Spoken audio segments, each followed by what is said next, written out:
Hi! Hey friend, I'm Charlene Gray. Welcome to Landscape Elevation. On this channel, I visit with you each week to talk about all things landscape design. Whether you're just getting started with your side hustle or you've already had a number of seasons under your belt and you consider yourself a pro, I hope the things I talk about are helpful to you. Now today, I'm going to share with you 3 common businesses where professional landscape designers purchase plants from for their jobs, and how they charge clients for the plants depending on where they buy them from. Each way has its benefits and also some things to watch out for. So first, I'll just say this. Shopping for plants for your jobs can sometimes be an overwhelming experience. There are so many plants to choose from. Even if you've taken the time to create a solid planting plan, even the most experienced of us designers can be swayed by the plants we see in the nurseries, and then, of course, second guess ourselves and the selections that we've already made. So, although you may not be able to avoid plant overwhelm completely, the best way to minimize the overwhelm is to always go to the nursery with a plant list in hand. The plants on your list will come directly from the planting plan that you have already made, and I talk about this in another video. So back to today's topic, 3 common sources for you as a landscape designer to buy plants from. Number 1, retail nurseries. Retail nurseries, or some might call them garden centers, are the nurseries that set themselves up to sell to the general public. They spend a lot of time on setting their plants in eye-catching displays, like setting them up to have big, bright colors, big flowers, purple foliage, etc., where shoppers can see them and snag them. So these nurseries might also sell other garden-y type things, bagged soils, fertilizers, also ornamental items like garden gnomes, water-spitting frogs, bird baths, those things. And by the way, I'm not talking about the big box store garden centers, the ones at Lowe's or Home Depot or Walmart. I'm talking about locally owned or maybe even a small chain that are specialty plant nurseries. So now, as a professional designer, you may be able to purchase plants at a discounted rate at these stores. Discounts vary anywhere from maybe 10% up to 30% or even 50%. These can be big discounts, so you'll want to talk with someone who works there to ask if they offer special pricing or discount pricing for landscape businesses. Sometimes they call it trade pricing. They may ask to see your business card, or if your state has sales tax, they may ask to see your resale certificate. Basically something to prove that you work in the landscape trade. Now, something to know about trade pricing through retail nurseries is this. If that nursery offers any kind of a plant guarantee or a warranty, like a 1-year guarantee against disease or death for paying customers, you will likely not receive this guarantee if you buy the plants with your trade pricing. And also, they may or may not do special orders for you. This likely depends on the establishment, among other things. So the other thing to know about trade pricing, you are getting this trade pricing so that you can make a little profit on the plants that you sell to your customers. You are not supposed to pass along the discount to your customers. The retail nurseries want you shopping from them for their plants for your clients. So they offer you a discount to sweeten the deal for you. The deal is really only sweet for you if you make a markup on the plants. And your markup should be at least equal to what your discount was. So for example, if a retail nursery prices one single plant at $40, any general public shopper would pay $40 for that plant. But you, as a landscape tradesperson, get, say, a 30% discount off the $40. So you get a $12 discount, meaning you pay $28 for that same plant. So the math would be 40 times 0.3, or 30%, gives you 12, and 40 minus 12 is 28. Now, when you sell that plant to your client, you price that plant at $40. the same price they would have paid if they had bought it themselves from the nursery. And now you have made the $12 difference. $12 may not seem like a ton of money, but when you start buying dozens and hundreds of plants, those dollars add up and give you a pretty nice chunk of change that you can call your profit. Okay, so that's retail nurseries. Moving on to the second way landscape designers source plants is number 2, through wholesale nurseries. Wholesale nurseries are not like retail nurseries or garden centers for a few reasons. Actually, more than a few. Number 1, wholesale nurseries sell their plants only to tradespeople. That is, people who are in business to design, install, and maintain landscapes, period. When you identify yourself as a landscape designer, you are a landscape tradesperson. And if you are not a landscape tradesperson, you may not even be permitted on their property. Meaning, if you go there, you may not be able to bring your clients onto their site with you. You have to ask ahead of time. So number 2, and the second reason why they're different, their growing operation is set up for efficiency, not usually for eye-catching displays like the retail nurseries. So they grow and have large quantities of lots of plants. So their main goals are keeping them watered, healthy, and ready to ship or deliver, not necessarily for setting them up for eye candy. Another reason why they're different, many wholesale nurseries send out their availability lists, their plant availability lists to their clients. In this case, you are their client. Your client is not their client. So they'll send you lists if you're on their mailing list on a weekly or a monthly basis, something like that. And this is super helpful for us to know what plants we can get our hands on immediately.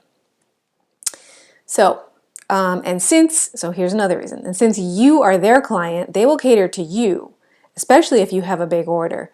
Usually you have a direct contact with one of their salespeople and you give them your plant list and they will quote the entire list for you. Basically, they are working for you, which is very different from working with most retail nurseries where they cater to homeowners and not professionals. Although you may be able to find some very special retail nurseries that actually do prioritize professionals. And usually you'll know if professionals are a priority by the size of the professional discount they offer. So the higher the discount, the more they prioritize you as a pro at retail nurseries. Okay, wholesale nurseries. Most wholesale nurseries will special order plants for you, meaning if you need a certain quantity and they may have a lower limit on special quantity orders or special order quantities, if you need a certain quantity that they don't have, they will order it specifically for you. Some retail nurseries may do this, but maybe not. Another thing, once you see the prices of plants at wholesale nurseries, you'll know why people go into the retail nursery business. Wholesale prices can seem ridiculously low, or at least way low compared to what you've seen at retail nurseries. Okay, so lastly, once you've done business with a wholesale nursery a few times, they may even offer you payment terms. So instead of prepaying or pay on delivery, they may give you 15 or 30 days to pay your balance. Okay, I think I hit them most. So when it comes to how much to charge for plants that you buy from a wholesale nursery, the general rule of thumb is to take the price you paid per plant and double it.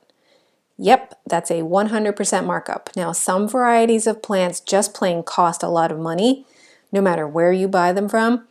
So you're totally allowed to use your discretion when it comes to pricing plants on your invoices to your clients. If a 100% markup puts a plant's price over what you think is fair, then obviously apply a lesser percentage markup and find that price that seems fair to you. Okay. So talked about retail and wholesale nurseries. So the third way landscape designers can source their plants is through number 3, mail order nurseries. Now I will just say up front that in my opinion, there are just so many mail order nurseries. Maybe we should start calling them internet order nurseries. Anyway, there are just so many of them out there that as a professional buyer, you would be wise to tread very cautiously when ordering live plants from a far away unknown company. Read those reviews or pick up the phone and call with questions to gauge how helpful the salespeople are.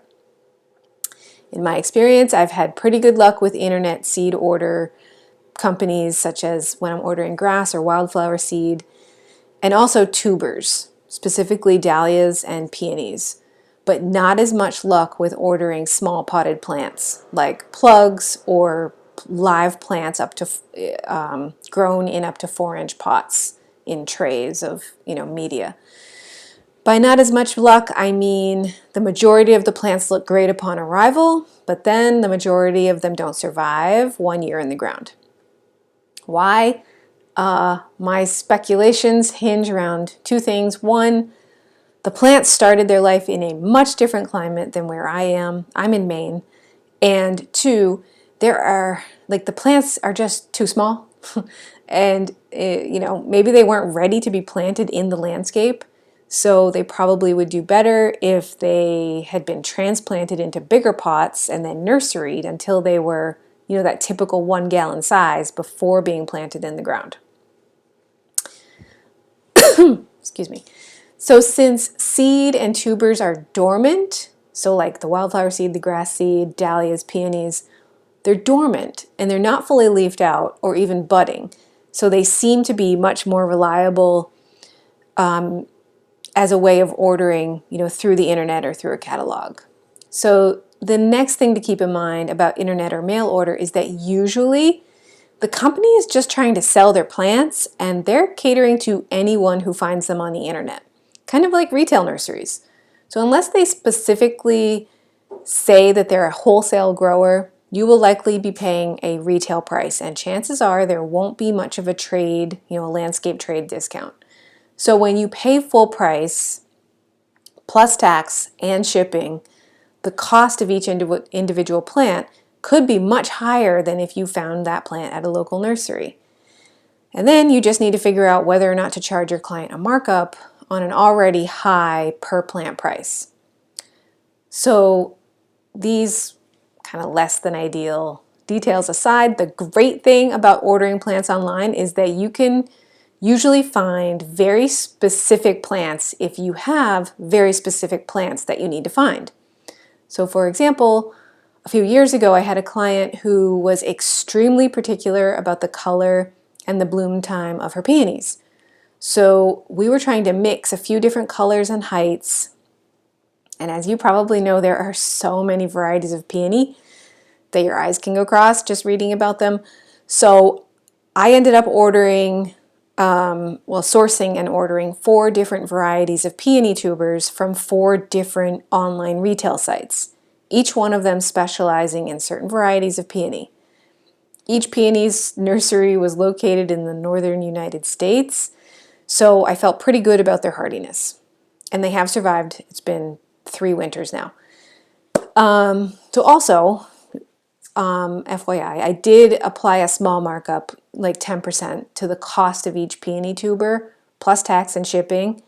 And I also billed the client my regular hourly rate for all my time spent researching those perfect peony varieties. So actually, on that note, I forgot to say this before, so I'll just add now that I always bill for my time spent at any retail or wholesale nursery. So I get paid for my time at the nurseries selecting plants, and I also get paid the markup on the plants that I buy and resell to my clients. So there you have my take on how landscape designers source and charge for the plants they buy for their clients. So thank you so much for joining me and watching Landscape Elevation. And if the content in this video interests you, you may find value in the free guide that I've made. There's a link below. It's completely free. 16 pages of walking you through getting started on the design process. And also, I love hearing from folks in the landscape design community. If you're a landscape designer and have questions or a conversation to start, please do so in the comments. All right, thank you again. Take care, and I'll see you next time.